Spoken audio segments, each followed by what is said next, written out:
Jose Maria College at nag-perform ngayon yung mga scholars po ni Pastor Apollo C. Kibuloy. Yung mga nag-uusga dyan na si Pastor to, nag-aabuso ng mga kabataan. Hoy, kainin yung mga sinasabi yung maraming pinaaral si Pastor na libre. Tingnan nyo dito, nandito ngayon sa Kingdom Plaza for the intramurals ng Jose Maria College Foundation Incorporated. At dito yung mga scholars ni Pastor nag-perform. Sumasaya!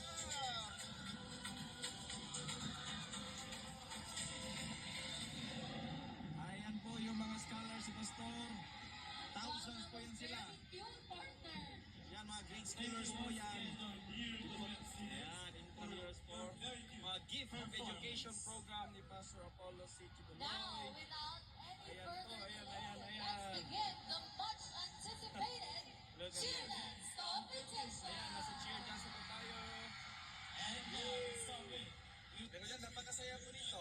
Ito po yung atmosphere dito sa KOJC compound, particularly sa Kingdom, at lahat ng mga kabataan, mga estudyante, they're all full support. Number 53 sa Balota, Pastor Apollo C. Kibuloy. Go, go, go! Heidi.